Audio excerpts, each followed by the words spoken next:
Let's talk bedtimes for working parents. So if you haven't seen any of my other videos, hi, I'm Jensine. I'm a certified pediatric sleep consultant. I have a master's degree in early childhood education. I'm also a mom of 3 and a postpartum doula who takes the real life sleep science and real life strategies to bring them together to get you and your family the sleep that you deserve.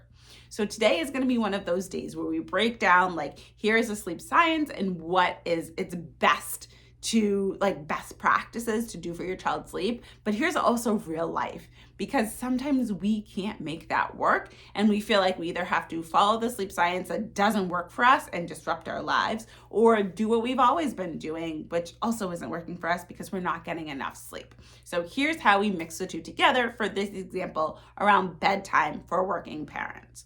So typically, if you are a working parent and you work a traditional 9-to-5 job, your child goes to childcare during the day.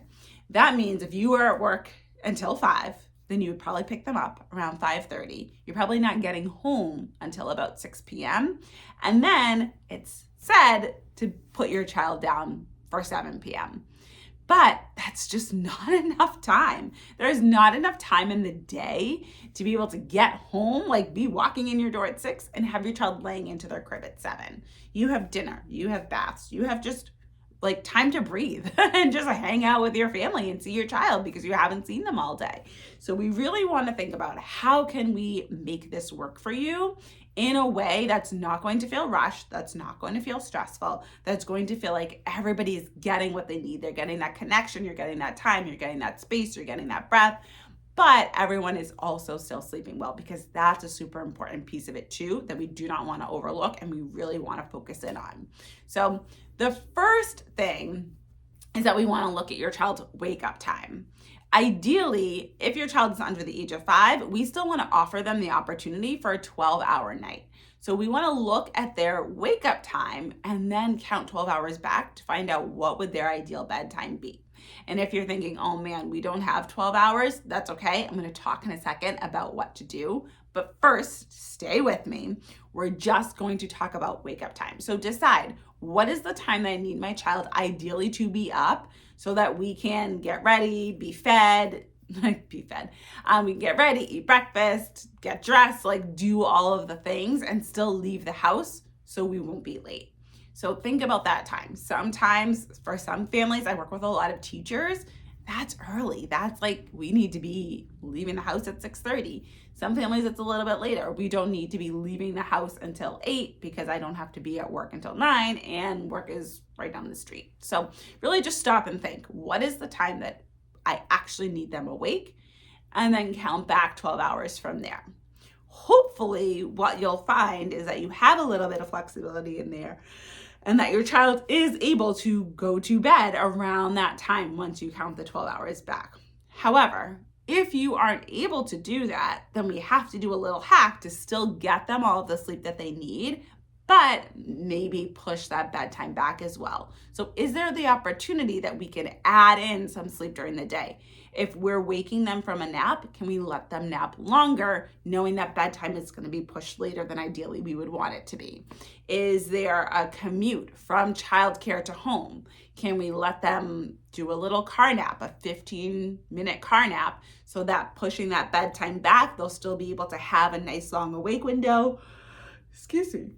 They'll still have a nice long awake window. They'll be ready for bed because that sleep pressure has had time to build. So if we can't hit that ideal bedtime and we have to push it back, where are other opportunities in the day where we can extend a nap? We can let it go a little bit later. We can put them down a little bit earlier to still catch up on that sleep. So they're having about 3 hours of daytime sleep and about 12 hours of overnight sleep. Maybe that becomes 11 hours of overnight sleep and about 4 hours, 3.5, 4 hours of daytime sleep. As long as they're getting the sleep that they need, that's the most important piece. If we have to move the puzzle pieces around, that's okay. We're able to do that. So another thing to think about is what time you actually start your bedtime routine. Because, for example, if you want your child to wake up at 6, then they need to go to bed around 6 p.m. But going to bed around 6 p.m. means that your bedtime routine starts about 5:30. And if you're just getting in the house at 5, again, that's not going to be possible. So really thinking, okay, I still have to build in this bedtime routine time. So then does that mean that I have to add in another nap or some space during the day for continued sleep so that they are able to do that?